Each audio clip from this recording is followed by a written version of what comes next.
Subscribe now and press the bell icon. Never miss an update. Assalamu alaikum dear students. We will continue our lectures from paper A botany. Today the topic of my discussion is angiosperms. We all know that angiosperms are flowering plants. These are flowering and seed producing plants. And in angiosperms, seeds are enclosed within a fruit. We can say that the seeds are covered by the fruit. In angiosperm, we saw there is a wide variety of angiosperms according to their size. It's vary from half a millimeter to a few meter tall to few kilometer in width. In this world, there is a large variety of angiosperm according to their size. जैसा कि हमने कहा, the smallest angiosperm is Wolffia microscopia. This is one of the smallest angiosperm in the world. The largest angiosperm is called eucalyptus tree. It can be up to 100 meter tall. It's available everywhere in our college. You can see. Not only according to their size, but according to habitat, variations also occur in angiosperm. They can be aquatic, they can be xerophytes, they can be epiphytes, they can be ephemerals. The angiospermic plant that can grow in a vast variety of, we can say that a vast availability of water are called aquatic angiosperms. Valley area is one of its example. Xerophytes are those angiospermic plants can grow in extreme dry conditions. In extremely xeric conditions, examples are cactus and acacia. Some angiospermic plants are called epiphytes. Epiphytes mean matlab which can grow on the branches of the tall tree. For what purpose? They grow on the branches of the tall tree, not obtaining any nourishment. They just grow there so that they can get the sunlight they need for photosynthesis. Only to carry the process of photosynthesis, these angiospermic plant can grow on the branches of that tall tree. उनका मकसद वहाँ से nourishment लेना नहीं है, बल्कि photosynthesis का process को वो कैरी कर सकें.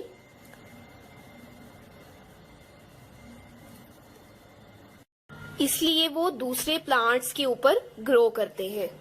The fourth one type of angiosperm is called ephemerals.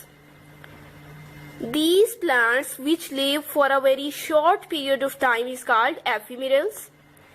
जैसा कि जाहिर हो रहा है कि ये शॉर्ट टाइम पीरियड के लिए जिंदा रहते हैं, इसका मतलब है कि ये किसी ऐसी जगह पर रहते हैं जहां पर अवेलेबिलिटी ऑफ वाटर जो है वो कम है. Because these ephemerals are found in desert area, we know that in desert area there is very small quantity of water is available. In desert area, rain and water availability is for a short period of time, and that's why these ephemerals could be live only just for 2 to 3 weeks. So we can say that their life cycle could be just 2 to 3 weeks. So they are called short-lived plants. The fifth type of angiospermic plant is parasitic. These can be parasitic also that obtain nourishment from their host plant. Cuscuta is one of its example. Let's discuss about the plant which is visible to us. We all know the various parts of the plants are root, shoot, leaves and the flowers.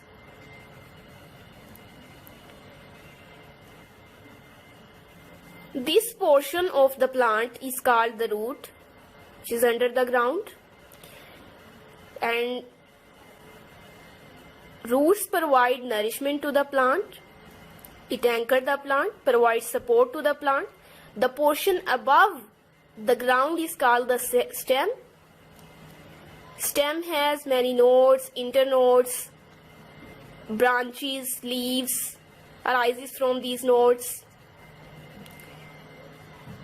And many reproductive structures are also present on these stems. These reproductive structures are called flowers. We can say that this is the structure and this is the part of the plant which is going to help in reproduction. We want to know that the plant body which is visible to us, whether it is sporophyte or gametophyte. In other words, we want to prove that the plant body which is visible to us, whether it is sporophyte or gametophyte. Keep in mind that in bryophytes, which we have already discussed in our previous lectures in our class, that in Funaria and moss, the predominant stage was gametophyte. And sporophyte was that foot, seta and capsule that was dependent on gametophyte. It means that in bryophytes, that this gametophyte stage was independent and sporophyte stage was dependent on this gametophytic stage. In pteridophytes and in gymnosperm, the main plant body is sporophyte. Sporophyte means spore producing. Okay. So in this lecture, we want to prove this, that the plant body which is visible to us, whether it is sporophyte or gametophyte. First of all, we have to know about the morphology of the flower, which we will discuss in Botany B in detail. Let's talk about this structure. This structure is about the flower, and this one is called the sepal. This individual structure is called the sepal, and the whorl of these sepal is called calyx, and above this structure is called the petal, and the whorl of these petal is called the corolla. The outermost whorl is calyx, and the whorl inner to it is corolla. And this is androecium. Okay, the male reproductive structure, and beside this one is gynoecium, the female reproductive structure. We say that a flower is a modified stem. We all know that stem has nodes and internodes.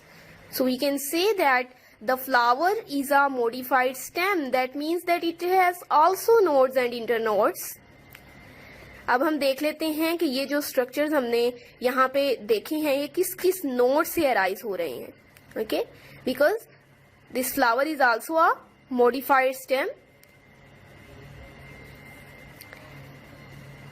This sepal arises from this node, petal arises from this node, androecium arises from this node, and from this terminal bud give rise to a gynoecium, or we can say that terminal bud is going to give rise to a gynoecium.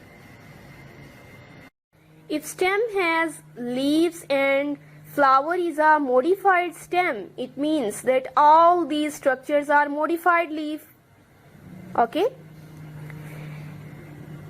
in this structure, this one is a modified leaf because it arises from the modified stem from this node, and this is a modified leaf. It is going to produce the male gametes.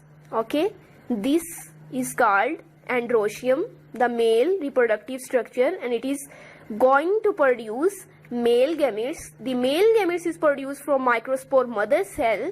We can say that the microspore mother cell give rise to a microspores. This structure which is visible to us is called androecium. It is the male reproductive structure, and it is a modified leaf, so it is sporophyll and it produces microspore. That's why we can call it a microsporophyll. That means this structure is going to give rise to a spore, and it is a leaf or it is a spore producing leaf. Okay, this structure is a leaf or it is a spore producing leaf. That's why we can call it a microsporophyll. That means the plant which is visible to us is a spore producing plant.